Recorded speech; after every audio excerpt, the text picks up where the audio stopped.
ஒரே ஃபோன் காலில் சம்பவம் செய்தார் எடப்பாடி.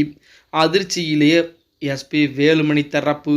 நண்பர்களே, நாம் போடக்கூடிய வீடியோக்கள் நீங்கள் அதிமுக தொண்டர்களாக இருந்தீங்க அப்படின்னா மறக்காம நம்ம சேனலை சப்ஸ்கிரைப் பண்ணிட்டு இந்த வீடியோக்கு ஒரு லைக் பண்ணிருங்க.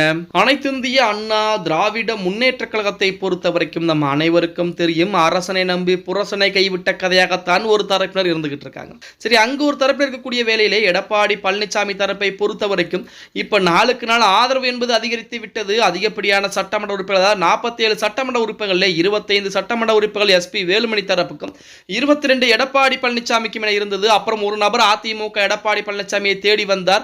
அடுத்த கட்டமாக 24 23 என இருந்தக்கூடிய இந்த வேளையிலே இன்னும் ஓரிரு நாட்களில் ஒரு 7 சட்டமன்ற உறுப்பினர்கள் எடப்பாடி பழனிசாமிக்கு ஆதரவளை கொடுக்க போறாங்க அப்படிங்கிற மாதிரி செய்திகள் என்பது இணையதளங்களிலே உலா வந்து கொண்டு அப்படி ஆதரவளை கொடுத்து விட்டார். நேரடியாக சபாநாயகரிடம் செல்வார் எடப்பாடி பழனிசாமி. நாங்கள் தான் அதிமுகவுடைய சட்டமன்ற குழுவை நியமித்திருக்கிறோம், எங்களுடைய அணியில் தான் அதிமுக அதாவது சட்டமன்ற குரோடாவாக செயல்படுவார் என அந்த கடிதத்தையும் கொடுத்து விடுவார். அப்பொழுது சபாநாயகர் வழி இல்லாமல் எடப்பாடி பழனிசாமி சொல்வதைத்தான் கேட்டாகக்கூடிய ஒரு சூழல் என்பது இருக்கிறது. அப்போ கொரோனாவுடைய உத்தரவை மீறி செயல்பட்ட அந்த மீது இருக்கக்கூடிய சட்டமன்ற உறுப்பினருடைய பதவிகளை பறிப்பதற்கு வேலைப்பாடுகள் என்பது மிக வேகமாக நடக்க ஆரம்பிக்கும். இந்த நிலைமைதான் தற்போது அதிமுகவிலே இருந்து கொண்டிருக்கிறது. இப்படிப்பட்ட ஒரு சூழலில் நேற்று தினம் பார்த்தீங்க, ஒரு தொலைபேசி மூலமாக இருக்கக்கூடிய சட்டமன்ற உறுப்பினர்களையே அதிர வைத்திருக்கிறார் எடப்பாடி பழனிசாமி அப்படிங்கிற செய்திகள் இணையதளங்களிலே உலா வந்து கொண்டிருக்கிறது.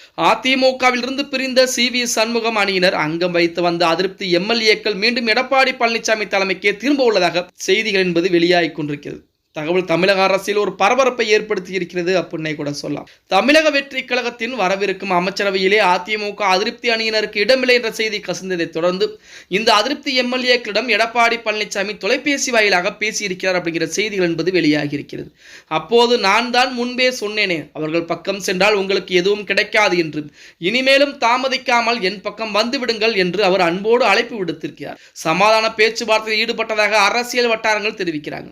தமிழக வெற்றி கழகத்தின் முடிவால் ஏமாற்றமடைந்த அதிருப்தியாளர்கள் தங்களின் அரசியல் எதிர்காலத்தை கருதி மீண்டும் தாய் கழகமான அதிமுகவிற்கு திரும்பும் முடிவிலே தீவிரமாக இறங்கியிருப்பதாகவும், இது எடப்பாடி பழனிசாமியுடைய கை என்பது வாங்கக்கூடிய சூழ்நிலையில் நமது எஸ்பி வேலுமணி சி.வி. சண்முகம் தரப்புக்கு மிகப்பெரிய ஒரு பின்னடைவாகத்தான் பார்க்கப்படுகிறது அப்படிங்கிற மாதிரி செய்திகள் என்பது இணையதளங்களிலே உலா வந்து கொண்டிருக்கிறது அப்படின்னே கூட சொல்லலாம். இப்படிப்பட்ட ஒரு சூழலில் அந்த 7 சட்டமன்ற உறுப்பினராகட்டும் மீதம் இருக்கக்கூடிய சட்டமன்ற உறுப்பினர்கள் அனைவருமே எடப்பாடி பழனிசாமியின் பின்னால் ஒருவருக்குரிய ஆலோசனைகளை கூட அதிகப்படியாக செஞ்சிட்டு இருக்கலாம். இது எஸ்பி வேலுமணி தரப்புக்கு மிகப்பெரிய அதிர்வுகளை ஏற்படுத்தி இருக்கிறது. அடுத்ததாக பொதுக்குழுவை கூட்ட வேண்டும் என எஸ்பி வேலுமணி சி.வி. சண்முகம் தரப்பு அதற்குரிய வேலைப்பாடுகளை பார்க்கிறாங்க. அதாவது பொதுக்குழுவை கூட்டினால் எடப்பாடி பழனிசாமி வெளியேற்ற முடியுமா என பொறுத்து தான் பார்க்க வேண்டும். ஓகே கைஸ், வீடியோ பிடிச்சிருந்தா மறக்காம லைக் பண்ணுங்க. அப்படி நம்ம போடக்கூடிய வீடியோ பற்றின கருத்துக்களை கீழே மறக்காம கமெண்ட் பாக்ஸ்ல பதிவு நண்பா.